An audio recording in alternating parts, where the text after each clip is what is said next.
ಕೊಟ್ಟದಕ್ಕೆ ನಿಮಗೆ ಸ್ತೋತ್ರ ರಾಜ. ಹೌದು ಸ್ವಾಮಿ, ಕೊರೋನಾ ವೈರಸ್ ಅಲ್ಲಿ ನಮ್ಮನ್ನು ಬಹಳ ಒಳ್ಳೆ ರೀತಿಯಲ್ಲಿ ಕಾಯ್ದು ಕಾಪಾಡಿದ್ದೀನಿ. ನಿಮಗೆ ಸ್ತೋತ್ರ ತಂದೆ, ನಿಮಗೆ ಸ್ತೋತ್ರ ಅಪ್ಪ ಕರ್ತನೆ. ಹೌದು ಸ್ವಾಮಿ, ಪೂರ್ಣ ಭಾರತ ದೇಶಕ್ಕೋಸ್ಕರ ಬೇಡಿಕೊಳ್ತೇನೆ ರಾಜ.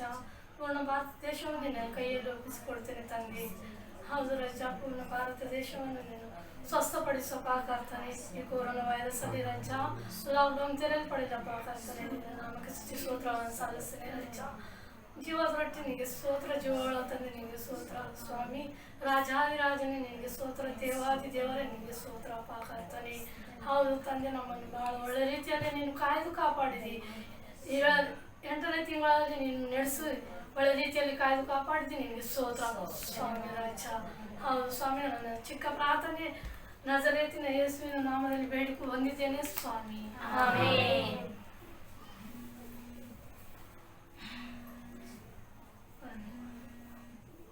ಆರಾಧನಾ ನಮನ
वचनों को पढ़े।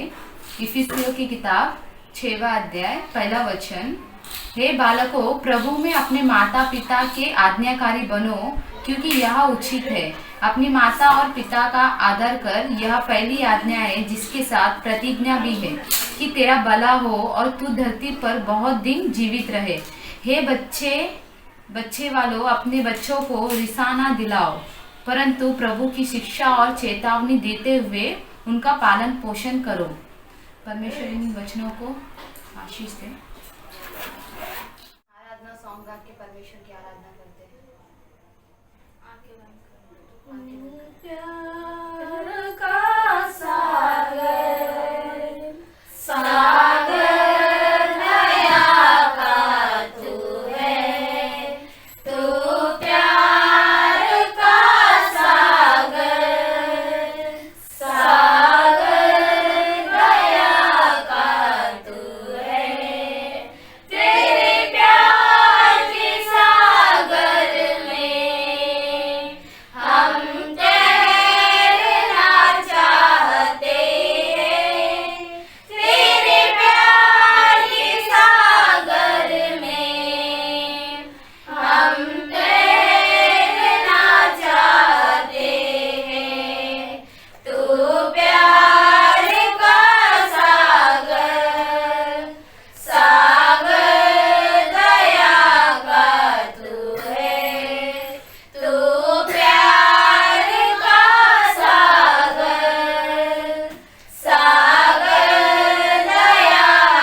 हाँ राजा, आपने इतना अच्छा समय हमें प्रार्थना करने के लिए आपके नाम को कोटि कोटि धन्यवाद करते परमेश्वर।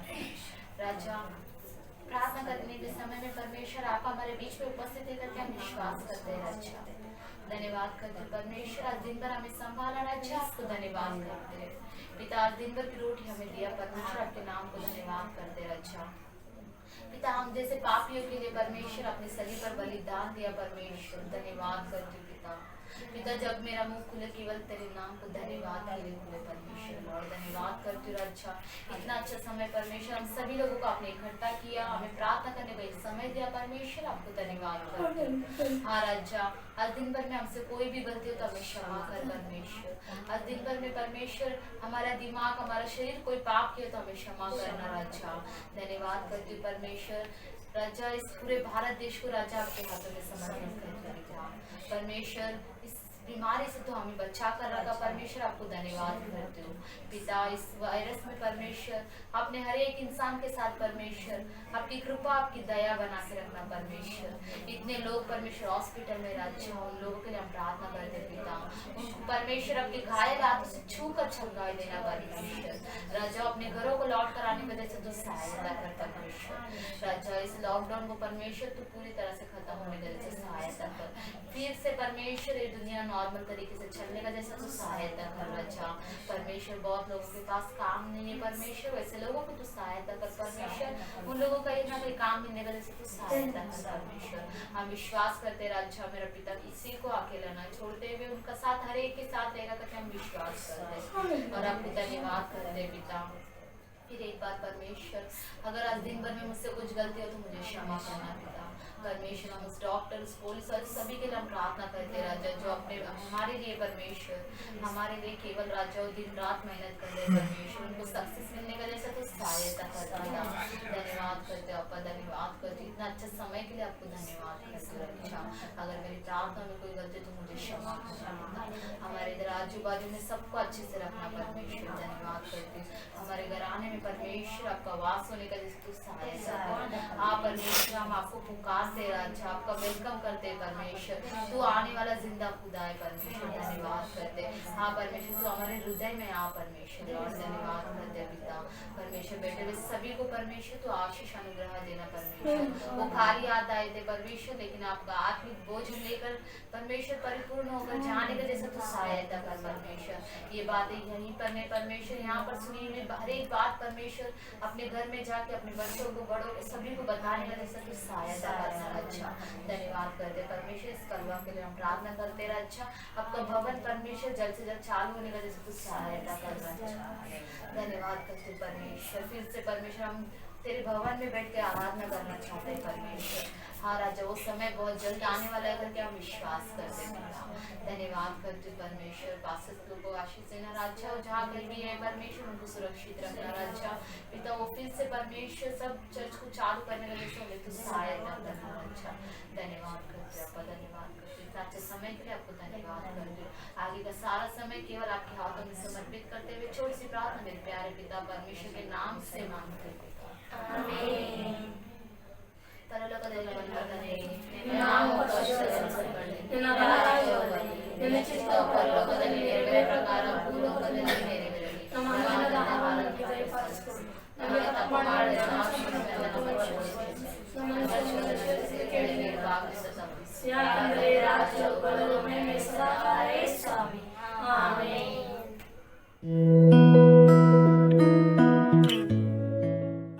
मुझे गवाही के लिए खड़ा किया और 28 अगस्त को मेरा अपेंडिक्स का ऑपरेशन था। प्रभु ने मेरे फैमिली में और फाइनेंशियल मदद बहुत किया।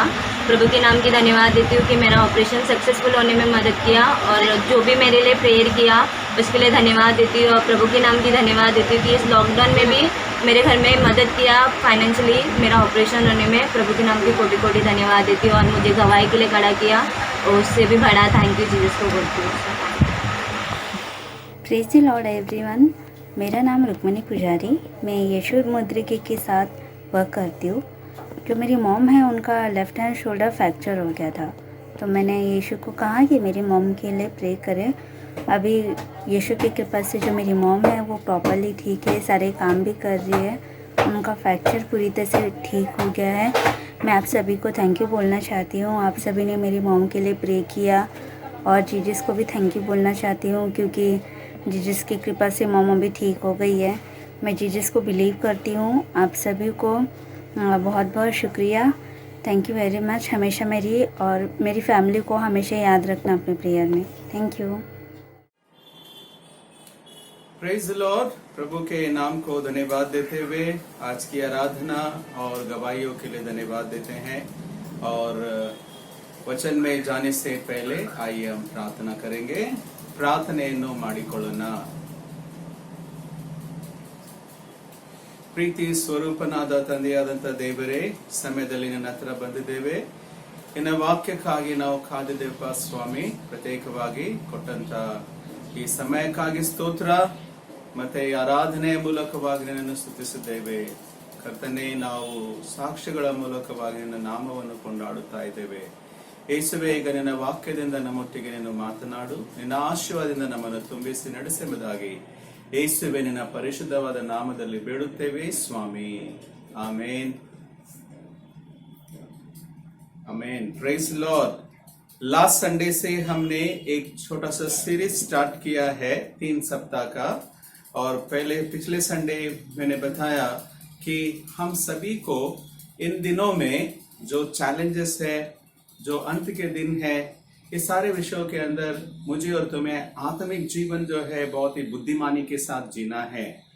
और ये मैं नहीं कह रहा हूं, बल्कि परमेश्वर का वचन कहता है एफेसियोस का 5वां अध्याय 15 वचन में, आप बुद्धिमानों के समान नहीं बल्कि बुद्धिमान के समान अपने जीवन को जिए. इस तरह से वचन कहता है. और ये कैसे हम जी सकते हैं? और वो है ट्रू विजडम, यानी कि सच्ची बुद्धिमान, यानी कि सच्ची बुद्धि के द्वारा जो परमेश्वर की ओर से हमें मिलती है. क्या करती है? मैंने 3 बातें बताया. परमेश्वर के भय में हमें बढ़ाती है. दूसरा, परमेश्वर को प्रसन्न करती है. तीसरा, हमारा आत्मिक जीवन जो है बहुत ही आनंदमय और स्पिरिचुअली एनरिच्ड रहता है विद द ट्रू विजडम, ये सच्ची बुद्धि के द्वारा. और ये बुद्धि कौन देता है? प्रभु से जब हम मांगते हैं वो हमें सच्चा बुद्धि देता है. और सच में उतना ही नहीं, बल्कि प्रभु जो है अपनी विशेष बुद्धि ज्ञान के अंदर हमें बढ़ाता है.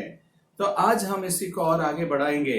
लिविंग वाइजली, यानी कि हम अपने जीवन को बुद्धिमानी के साथ जिए. पिछले हफ्ते में जो हमने देखा है सारे विषय जो है परमेश्वर के साथ हमारा जीवन कैसे जीना है, उस बात को हमने बताया है. लेकिन आज हम देखेंगे कि किस तरह से हम अपने जीवन को परिवार में कैसे जिए. फैमिली लाइफ, हमारे पारिवारिक जीवन के अंदर हम कैसे बुद्धिमानी के द्वारा जिए. So today I just want to focus on the living wisely in the family life. Family life किस तरह से बुद्धिमान होकर हमें जीना है, बुद्धि के साथ जीना है. अगर कलीसिया को हम देखते हैं, एक स्ट्रॉन्ग कलीसिया बनना है तो परिवारों की आवश्यकता है. कैसे परिवार? स्ट्रॉन्ग परिवार. परिवार मिलकर ही स्ट्रॉन्ग कलीसिया को बनाती हैं. और स्ट्रॉन्ग परिवार, एक मजबूत परिवार कैसे बनता है? परिवार जो है, परिवार के हर एक सदस्य से, पति पत्नी, मम्मी डैडी, बच्चे, इन सभी के द्वारा जो है परिवार स्ट्रॉन्ग बनता है. और इसीलिए हम सभी के जीवनों में परिवार जो है बहुत ही मुख्य भूमिका निभाता है. The family plays a very important role in everybody's life, हम सभी के जीवन में. सो जिस तरह से परिवार हमारे ऊपर प्रभाव करती है, उसी तरह से चर्च भी हमारे ऊपर प्रभाव करती है. और हम परिवार होने के बाद हम चर्च के ऊपर प्रभाव करते हैं. So it is all interchangeably the environment, the influencing take place. हमारे और उनके ऊपर जो चर्च और हमारा फैमिली जो है दोनों इंटर रिलेटेड है, दोनों तरीके से हम प्रभावित होते हैं. सो इसीलिए वेरी इंपॉर्टेंट है कि हम अपने जीवन को केवल आत्मिक जीवन की तरह ही नहीं जिए, बल्कि परिवार के अंदर हम अपने जीवन को बहुत ही बुद्धिमान के साथ रहें. आज अगर हम स्थिति देखते हैं, today's world, the whole world, पूरी दुनिया जो है, पूरी दुनिया के अंदर फैमिली लाइफ के ऊपर सैटन जो है बहुत ही प्रबल रूप से अटैक कर रहा है. इसलिए आज सबसे ज्यादा अगर डिवोर्स रेट्स है तो सबसे ज्यादा है, तलाक की बातें सबसे ज्यादा है, टूटे हुए परिवार जो है ज्यादा बढ़ रहे हैं. और इतना ही नहीं, खास तौर से मैं कहूंगा, अगर डिवोर्स रेट सबसे ज्यादा अगर कहीं पर पाया जाता है तो वो है क्रिश्चियन कम्युनिटी के अंदर, मसीही लोगों के अंदर. और मसीह के अंदर जो है क्यों इस तरह से पाया जाता है? Do not know, because Satan is trying to attack the Christian believers family. परिवारों को जो है शैतान बहुत ही प्रभावित करता है. इसलिए आज परिवार हम सभी के लिए अपने जीवन को परिवार में जीना, बुद्धिमान के साथ जीना बहुत ही जरूरी है. आज परिवार की क्या क्या चैलेंजेस अगर आप देखेंगे, वेरी कॉमन रूप से अगर मैं देखता हूँ, केवल शैतान की ओर से आए हुए ये परीक्षाओं की ओर वजह से नहीं है, बल्कि और भी कुछ है जो हमारे दैनिक जीवन के अंदर ये चैलेंजेस है. क्या है? आज हम एक परिवार होने के नाते हम सभी लोग जो है अपने स्टेटस को लेकर बहुत ही सीरियस हुए हैं. We are very much serious, बहुत ही गंभीर हो जाते हैं। हमारा फैमिली स्टेटस, हमारा स्टैंडर्ड ऑफ लाइफ, हमारे हर चीजें जो है एक स्टैंडर्ड होना है, एक स्टेटस हमारा बनना है करके हम सभी लोग प्रयास कर रहे हैं, विच इज वेरी इंपॉर्टेंट, बहुत ही जरूरी है, अच्छी बात है, उसके लिए हम कर रहे हैं। लेकिन ये स्टेटस बनाने के लिए आज हम किन चीजों से स्टेटस बनाना चाहते हैं पता है? फाइनेंसेस को लेकर। हमारे पास अगर ज्यादा पैसा है तो हमारा स्टेटस अच्छा है, हम ऐसे सोचते हैं। हमारा परिवार जो है, अगर ज्यादा पैसे हमारे पास स्टेबलाइज हो जाएंगे फ्यूचर को लेकर, तो हम ये सोचते हैं कि हमारा परिवार जो है बहुत ही स्टेबल हो जाएगा। इसलिए फाइनेंसेस को हम स्टेटस बनाना चाहते हैं। और वजह क्या हो जाती है इसके पीछे? फिर दोनों पति पत्नी काम करने का प्रयास करते हैं, और फिर इतना ही नहीं, और ये जरूरत बन गई है आज के तारीख में, आज के दिनों में ये जरूरत बन चुकी है। दूसरा, अगर हम देखते हैं, कुछ लोग अपने बच्चों को एजुकेशन के विषय में, उनके भविष्य को बहुत ही अच्छा बनाने के लिए हम प्रयास करते हैं। हम ये सोचते हैं कि अगर दूसरे परिवार के बच्चे अगर इंजीनियर बन रहे हैं तो हमारे बच्चे डॉक्टर बनना है, उनके बच्चे अगर ये कर रहे हैं तो उनसे और थोड़ा बढ़कर हम ये प्रयास कर रहे हैं। So we are trying our level best ताकि हम उनको अच्छा एजुकेशन दे। क्या हो रहा है? इसी वजह से जो है हम अच्छे से अच्छे स्कूल में, अच्छे से अच्छे ट्यूशन में, ये सारे जगह पर फीस भरने की वजह से हम लोग, कई लोग जो है लोन्स के अंदर आ चुके हैं। नॉट ओनली दिस, केवल एजुकेशन के बारे में नहीं, बल्कि आज सोशल लाइफ को लेकर, फैमिली के सोशल लाइफ को लेकर, बच्चों के सोशल लाइफ को लेकर, we are all becoming social stress. मैं ये खुद अपना वर्ड डाला हूँ, सोशल स्ट्रेस मतलब बाहरी जो सोशल लाइफ से लेकर हमारे ऊपर कई तरह के दबाव आ रहे हैं। किस बारे में? हो सकता है कि जब हम फंक्शन में जाए तो हम लोग जो है ये कोशिश करते हैं कि अच्छे कपड़े, दूसरों से अच्छा हमारा तुलना हो, अच्छी रहे, अच्छी रहन सहन, ये सब हम देखने का प्रयास करें। कंपटीशन यानी कि उनसे बढ़कर हम रहे, स्टेटस अगेन। तो इन सारे चीजों से हम क्या कर रहे हैं? हमारे परिवार के ऊपर कहीं ना कहीं एक स्टेटस बनाने के लिए चैलेंजेस ला रहे हैं। द डेली लाइफ, मैं डेली लाइफ के बारे में बात कर रहा हूँ। And what is happening? इसी वजह से जो है आज मैं खास तौर से हमारे धारावी चर्च के हमारे परिवारों को लेकर मैं बहुत कंसर्न हूँ। इस स्टेटस को बनाने के पीछे आज हम सभी लोग जो है एक स्टेटस खो रहे हैं, वो है द स्पिरिचुअल लाइफ।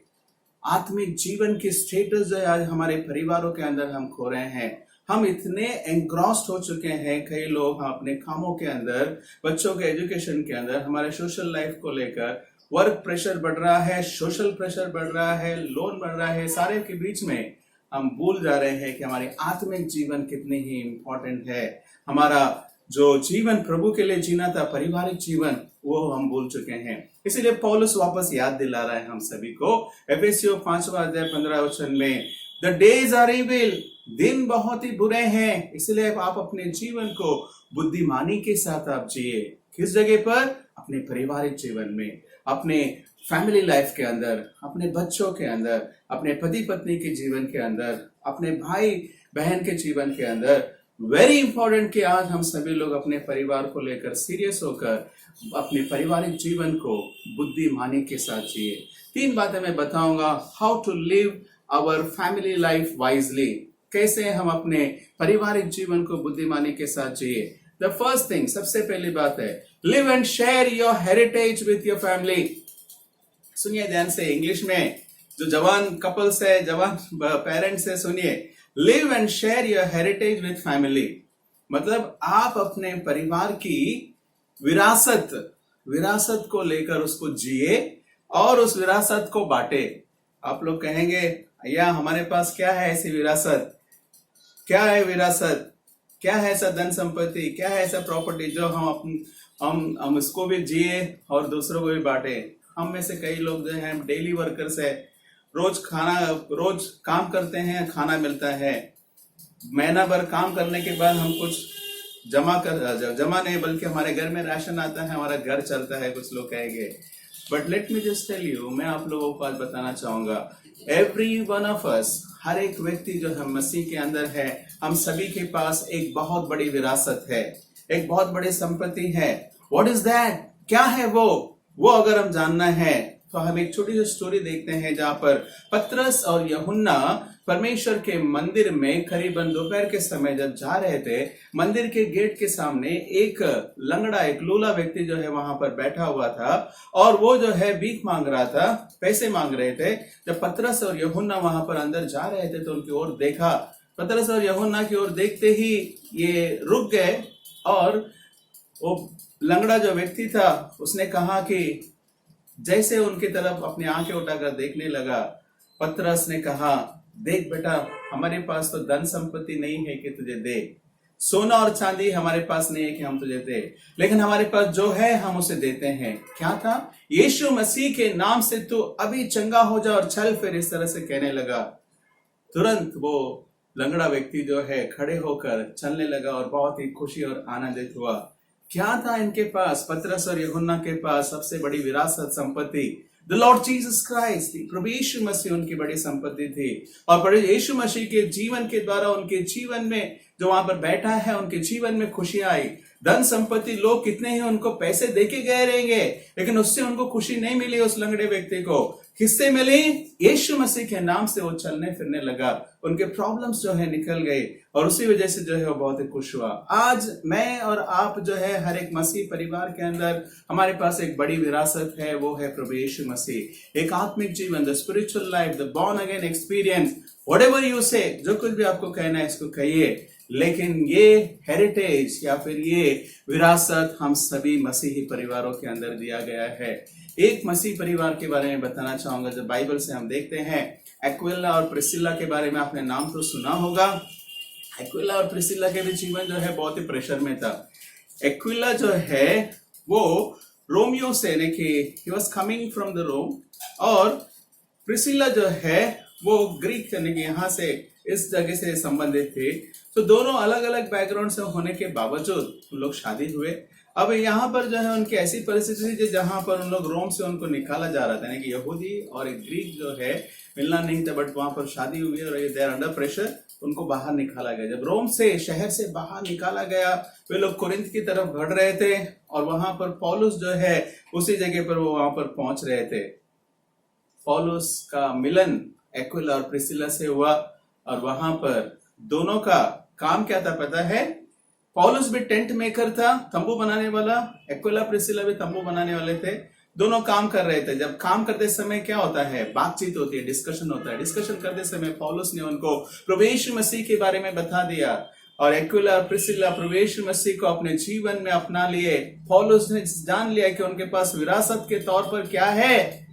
एक ही एक चीज है, वो है प्रभु यीशु मसीह। प्रभु यीशु मसीह को इस परिवार में दे दिया और उसके बाद हम देखते हैं कि Aquila Priscilla became the greatest family and greatest contributor for the ministry of the Lord। प्रभु यीशु मसीह के कलीसियाओं को बनाने के लिए, उनके सेवा को आगे बढ़ाने के लिए एक्विला और प्रिस्किला जो है बड़े परिवार, बड़े योगदान उन्होंने किया करके हम देखते हैं। So very simple it is. आज मेरे लिए और तुम्हारे लिए बहुत ही सिंपल है। हमारे परिवारों के अंदर हमने प्रभु यीशु मसीह को अपने जीवन में अपनाया है। माता पिता प्रभु यीशु मसीह के अपने आए हैं, उनके ऊपर विश्वास रखे हैं, लेकिन आज मेरी और आपकी जिम्मेदारी बनती है कि हम अपने बच्चों को ये विरासत जो आप फाइनेंसेस के तौर पर, एजुकेशन के तौर पर, सोशल स्टेटस के तौर पर आप देना चाहते हैं अपने बच्चों को, वो उससे बढ़कर एक विरासत है, वो है प्रभु यीशु मसीह, यानी कि आत्मिक जीवन को आप उनको देना है। द चिल्ड्रन, आपके बच्चे जो है ये सारी चीजें हो सकता है भूल जाए एक दिन, क्योंकि कुछ देर रहेगा निकल जाएगा, लेकिन जो आप उनके जीवन में बड़ी विरासत है, यानी कि आत्मिक जीवन, प्रभु यीशु मसीह का जीवन आप जब देंगे, वो जो है सबसे कायम रहने वाला है। तो आज मैं एक बात बताना चाहूंगा। So live and share your heritage with family. अपने परिवार के साथ जो है इसको बांटिए। हमेशा मैं अम्मा को एक ही बात कहते रहता हूँ कि हमें अपने बच्चों को परमेश्वर के भय में और उसके अंदर बढ़ना है, और उनका भी एक ही कंसर्न होता है कि my children should grow in the Lord, यानी कि प्रभु यीशु मसीह के अंदर वे बढ़े और सभी चीजों से अफेक्ट ना हो। तो this should be our concern, और हमारे कंसर्न ही नहीं बल्कि हमें ये विरासत जो है हमारे बच्चों को देना है। हम बहुत सारे एग्जाम्पल्स, उदाहरण में कह सकता हूँ, गवाहियों के द्वारा, बायोग्राफी के द्वारा जो सुने हैं, परमेश्वर के जितने भी सेवक मिशनरी के तौर पर, लीडर्स के तौर पर, पास्टर्स के तौर पर बने हैं, उनका गवाही आप सुनोगे मैक्सिमम लोग, सभी लोग मतलब मैक्सिमम 90% लोगों के लिए उनकी माँ या फिर उनके डैडी या फिर उनके परिवार के लोगों ने उनको इन्फ्लुएंस किया प्रभु यीशु मसीह को अपनाने के लिए, और इस वजह से वो परमेश्वर के सेवा में हैं। Many people will dodge for this. बहुत सारे लोग आप इस बात के लिए वॉच करेंगे। बिब्लिकली भी अगर आप देखेंगे, तिमोथी के बारे में हम देखते हैं, तिमोथी कौन है? पौलुस का एक आत्मिक बेटा करके हम मानते हैं, लेकिन पौल खुद स्वयं ये बात कह रहा है कि तुम्हारे अंदर, तिमोथी, तुम्हारे अंदर विश्वास की जड़ कहां से मिली थी? तुम्हारी माँ यूनिस और तुम्हारी नानी लोइस के द्वारा। यानी कि क्या है, किसने डाला ये रिच हेरिटेज, किसने दिया तिमोथी को? पौलुस का तो आत्मिक बेटा है, लेकिन उनकी जो नींव है वो है उनकी माँ और उनकी नानी ने डाला करके।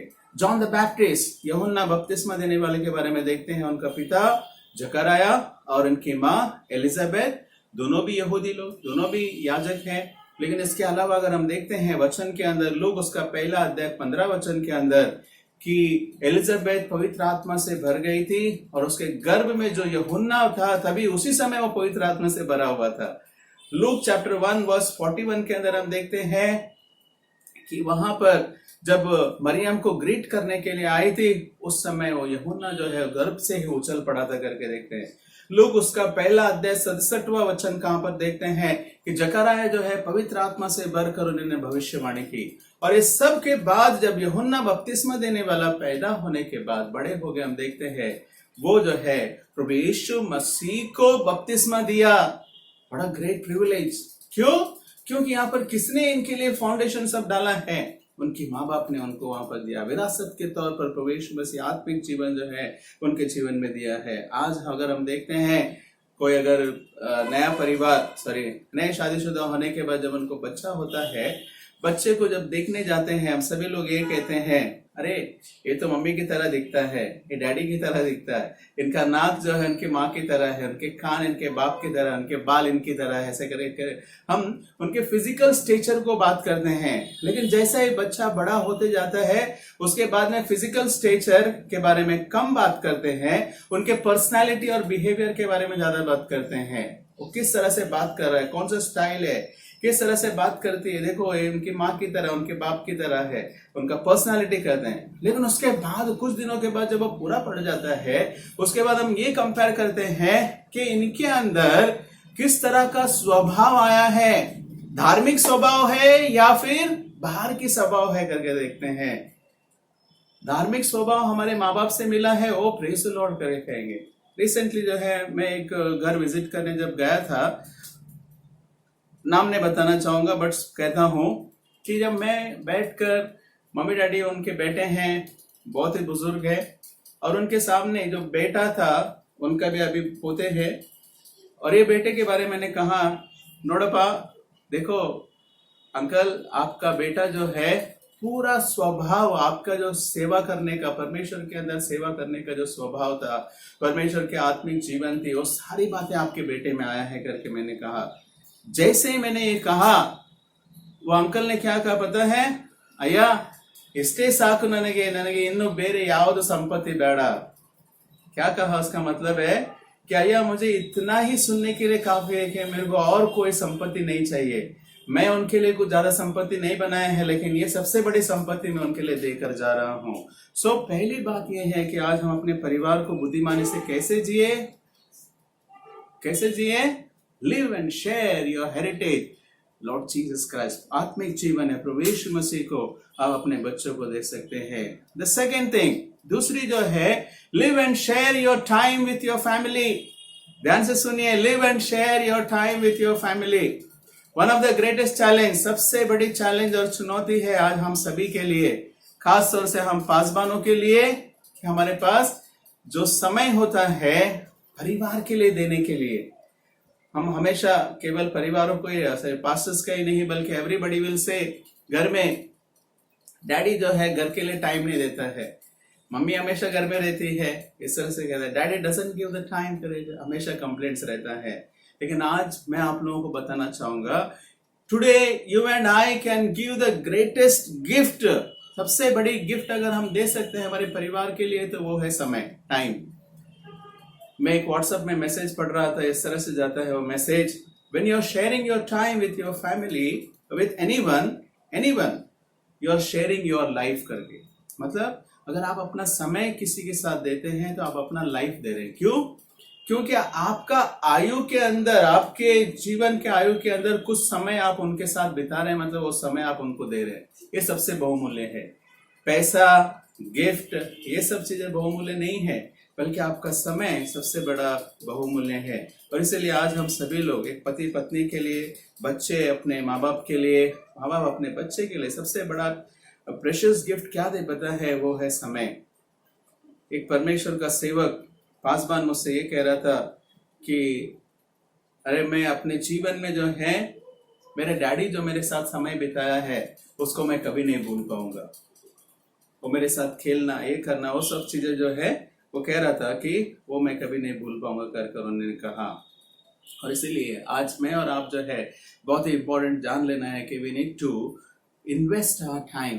हम अपने समय को जो है क्या करना है? इन्वेस्ट करना है हमारे फैमिली के अंदर। समय को हम बचा नहीं सकते, you can not save time. कई बार हम शॉर्टकट्स लेते हैं समय बचाने के लिए। मेरे को बताइए कितना समय बचाकर हम अपने जेब में या फिर अपने बैंक में रख पाए हैं? You can not. लेकिन अपने समय को इन्वेस्ट कर सकते हैं। कैसे इन्वेस्ट करना है? डॉक्टर बिली ग्रैम इस तरह से कहते हैं, time is the capital that God has given us to invest in the people. परमेश्वर ने हमें समय को एक पूंजी के समान दिया है ताकि हम लोगों के अंदर इन्वेस्ट करें, और आने वाले दिनों में वो जो है बढ़ते जाएगा। जब हम लोगों के अंदर डालेंगे, वो हमारे लिए इंटरेस्ट के साथ वो देगा करके कहता है। एक छोटा सा सर्वे कंडक्ट किया गया था, ये फॉरेन का है, बट ऑफ कोर्स अभी हमारे भारत देश में भी ये लागू हो सकता है, क्योंकि जितने भी वर्किंग पेरेंट्स हैं उनके फैमिली के अंदर उनको पूछा गया, उनका सर्वे किया गया, तो उन लोग हफ्ते में कितना घंटा अपने परिवार को देते हैं। किसी ने कहा कि 7 घंटे या फिर 8 घंटे, यानी कि एक दिन में 1 घंटे उन लोग दे रहे हैं। डैडी लोग जो है कुछ आधा घंटा इस तरह से दे रहे हैं। अगर हम ये सब बातें देखेंगे तो ये बात समझ में आती है कि आज हम सभी लोग जो है कहीं ना कहीं परिवार के लिए हम समय नहीं दे पा रहे हैं। We are not investing our time. ये इन्वेस्ट कैसे करना है, क्या करना है? ये इन्वेस्ट समय कैसे करना है? मतलब हम अपने परिवारों को लेकर, अपने बच्चों को जो है डिसिप्लिन जब करते हैं, उनको शिक्षित करते हैं, कुछ बातों में उनको सिखाने के लिए जब चाहिए रहती है, तो वो टाइम लेता है। इसीलिए प्रोवर्ब्स हमें बहुत स्पष्ट रूप से कहता है कि तुम अपने बच्चों को डांटना और उनको शिक्षा देना बहुत ही जरूरी है। Proverbs chapter 13 verse 24। नीति वचन उसका 13वां अध्याय 24वां वचन कहता है। नीति वचन उसका 22वां अध्याय 15 वचन कहता है, अपने बच्चों से मूढ़ता को निकालने के लिए उनको मारना है, उनको डिसिप्लिन करना जरूरी है। नीति वचन उसका 23वां अध्याय 13 और 14 वचन कहता है, तुम अपने बच्चों की ताड़ना करना ताकि वो अनंत काल के जीवन में प्रवेश कर सके। यानी कि क्या है ये? आत्मिक जीवन के बारे में सिखाने के लिए, उनके जीवन में ज्ञान को देने के लिए, उनको हर तरह से शिक्षा देने के लिए किस बात की जरूरत है? Very important is the time we have to invest. समय को जो है हमें इन्वेस्ट करना है। 2 एग्जाम्पल हम देखते हैं बाइबल के अंदर। एक पहला है एली जो याजक था, लेकिन उनके बच्चे बिगड़ गए। हो सकता है कि उन्होंने सही तरह से अपने समय को अपने बच्चों के अंदर इन्वेस्ट नहीं किया है। उसके बाद हम देखते हैं नए नियम के अंदर फिलिप, इवेंजलिस्ट फिलिप के बारे में एक बहुत ही अच्छा बढ़िया संदेश जो है जेम्स कुमार अय्या ने स्क्रीन के ऊपर दिया था, लेकिन उस संदेश को पूरा नहीं देखेंगे। लेकिन मैं ये कहना चाहूंगा, फिलिप जो है एक पहला डीकन, एक सेवक के रूप में उनको चुना गया स्टीफन के बाद में। फिलिप जो है बहुत अद्भुत चमत्कार किए हैं एक इवेंजलिस्ट बनकर। प्रेरितों के काम उसका 8वां अध्याय 5 से 13 वचन, प्रेरितों के काम 21वां अध्याय 8वां वचन। और उसके बाद ये कहता है वहां पर कि इस फिलिप इवेंजलिस्ट के 4 बेटियां थी जो भविष्यवाणी करते थे, यानी कि भविष्यवक्ता थे। The 4 daughters became the prophets in that time. Philip was an evangelist. Philip जो है एक सुसमाचार प्रचारक था, लेकिन उनके बेटियां जो है क्या बने? प्रॉफिट्स बने। मतलब क्या है कि उनकी संपत्ति क्या थी, विरासत क्या थी? आत्मिकता में बढ़ाने के उन्होंने उतना समय दिया होगा। फिलिप ने केवल बाहर सेवा करके उतना ही नहीं बल्कि अपने बच्चों के जीवनों को भी उन्होंने जो है परमेश्वर के अंदर बढ़ाया करके देखते हैं। सो प्रिय लोगों, आज सबसे best thing what we can do, we can give our time, invest our time. Greatest thing, सबसे बड़ी गिफ्ट टाइम दे सकते हैं। सबसे बड़ा काम हम टाइम इन्वेस्ट कर सकते हैं उनको डिसिप्लिन करने के लिए आत्मिक बातों में। उसके बाद लास्ट में जो है मैं कहकर समाप्त करूंगा वो है you have to enjoy your time with the family. अपने परिवार के साथ अपने समय को जो है एंजॉय करना है। कई बार ये लॉकडाउन में हम सभी लोग जो है परिवार के अंदर रह करके कुछ लोग ऐसा लगा कि हम कब बाहर जाएंगे। We are very very much routine हो चुके हैं, बोर हो चुके होंगे। But let me just tell you, मैं आप लोगों को कहना चाहूँगा कि हम परिवार के साथ जो समय बिताते हैं, जो हमारा एंजॉय करते हैं, वो और कहीं नहीं मिलता है। आई स्टिल रिमेम्बर, मुझे अभी भी याद है कि एक परमेश्वर के सेवक ने मुझे इस तरह से कहा था, ये कहा, always allow the your people to enjoy you. मतलब हम लोगों से एंजॉय करने का अपेक्षा नहीं करना है, बल्कि हम जितना हो सकता है उतना लोगों को एंजॉयमेंट देना चाहिए। It is not you enjoying but they should enjoy you. वो आपको जो है आपके साथ में आनंद करना है। हमेशा मेरे घर में जो है, जब लॉकडाउन के पहले बहुत समय में बाहर रहा करता था, मेरे बच्चे मेरे डायरी देखते थे और जब कहते थे कि आज कुछ नहीं, घर पे है पप्पा, they used to feel very happy, बहुत खुश हो जाते थे। क्यों? Because they enjoy being with us together, एक साथ हमारे साथ रह करके उनको खुशी हो मिलती थी। So ये सारी बातें जो है उनके जीवन में एक मेमोरी की तरह बन जाती है। So the best time we can give, the best thing we can give is our time and enjoy your time with the family। हमारे परिवार के साथ हम अपने इसको बताए। याकूब की पत्री में हम देखते हैं अपना जीवन जो है बहुत ही शॉर्ट है, एक बबल की तरह है, पानी के ऊपर एक बुआरी की तरह है, कब आएगा कब फूट जाएगा पता नहीं चलता है। और इसीलिए हमारे पास समय कम होने की वजह से, इसीलिए दिन बुरे होने की वजह से, अंत के दिन होने की वजह से आज मुझे और तुम्हें जो है you have to live wisely. हम अपने जीवन को बुद्धिमानी के साथ जिए और खास तौर से हमारे पारिवारिक जीवन जो है बुद्धिमानी के साथ जिए। So the two things I have told, one is live and share your heritage with your family। क्या है आपका हेरिटेज? आत्मिक जीवन, आपकी आत्मिक गुण, आत्मिक चीजें प्रभु के द्वारा जो मिली है परिवार में बांटे। सबसे बड़ा थी दूसरा, समय को आप शेयर करें। समय सबसे बड़ा गिफ्ट है। समय जो है एक इन्वेस्टमेंट की तरह करें और समय को अपने बच्चों को डिसिप्लिन करने के लिए यूज करें और समय के द्वारा अपने परिवार में एक आनंद को लेकर आए। परमेश्वर हम सभी लोगों को मदद करे इन अंतिम दिनों में बुद्धिमानी के साथ, बुद्धि के साथ, ज्ञान के साथ अपने पारिवारिक जीवन को जिए। आमीन। God bless us all. आइए हम प्रार्थना करें। प्रभु यीशु मसीह, हम तेरा धन्यवाद देते हुए आपके सम्मुख में आते हैं पिता, और आए हुए वचन के लिए धन्यवाद हो जो आपने आज हमें दिया है पिता। हम अपने जीवन को अबुद्धिमानी की तरह नहीं बल्कि बुद्धिमान होकर जिए। खासतौर से पारिवारिक जीवन जीने के लिए आप हम सभी को मदद करें। जो बातें आपने हमें सिखाए हैं इन बातों का अनुसरण करने के लिए, इसके अनुसार चलने के लिए हमें मदद करें पिता।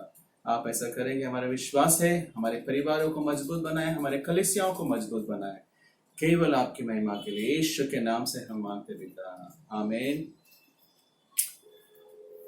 Praise the Lord. God bless you.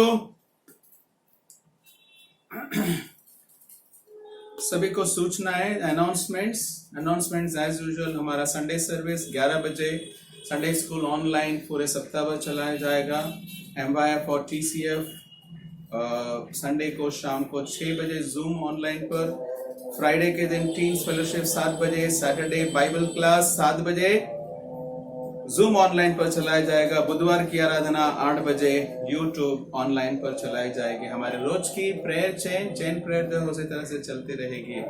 कुछ विशेष सूचनाएं, पहला जो है मैरिज अनाउंसमेंट्स।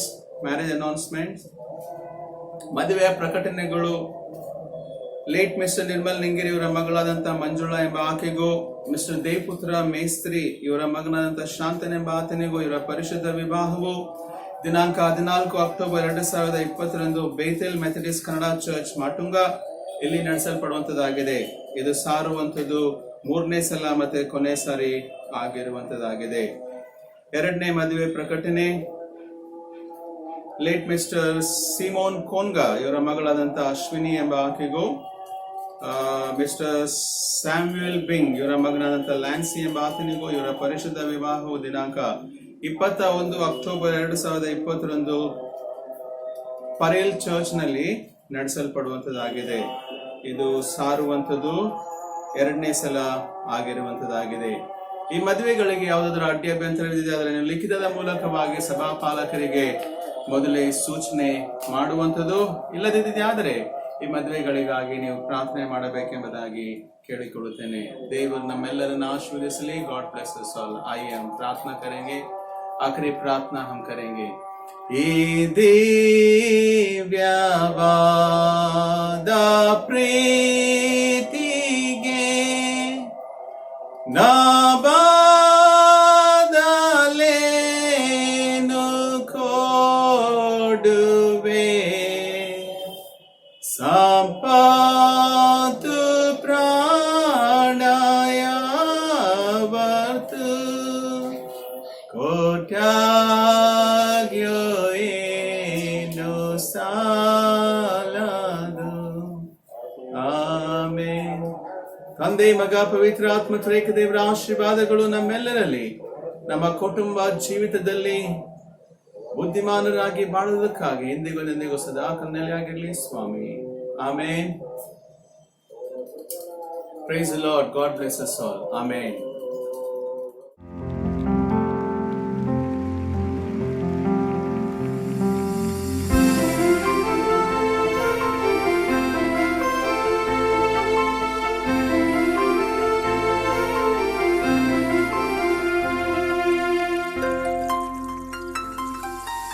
ಕರ್ತಾನೇ ನನ್ನುಸಿರೇ, ಯೇಸುವೆ ನಂದೇವರೇ, ಉಸಿರಿರೋವರೆಗೂ ನಿನ್ನಾಮವನ್ನು ಎಂದೆಂದು ಆರಾಧಿಸುವೆ. ಕರ್ತಾನೇ ನನ್ನುಸಿರೇ, ಯೇಸುವೆ ನಂದೇವನೇ, ಉಸಿರಿರೋವರೆಗೂ ನಿನ್ನಾಮವನ್ನು ಎಂದೆಂದು ಆರಾಧಿಸುವೆ. ಆರಾಧಿಸುವೆ ನಿನ್ನನೇ, ಆರಾಧಿಸುವೆ ನಿನ್ನನೇ, ಆರಾಧಿಸುವೆ ನಿನ್ನನೇ, ಆರಾಧಿಸುವೆ ನಿನ್ನನೇ.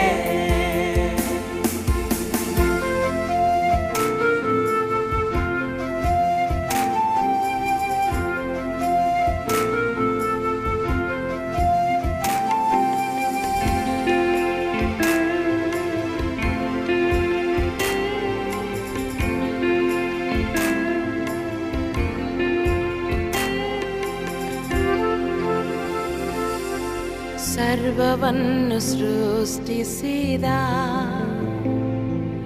ಸರ್ವಶಕ್ತನಾದ ದೇವರೇ, ಸರ್ವವನ್ನು ಸೃಷ್ಟಿಸಿದ ಸರ್ವಶಕ್ತನಾದ ದೇವರೇ, ಸಾಷ್ಟಾಂಗವೆರಗಿ ಶರೀರ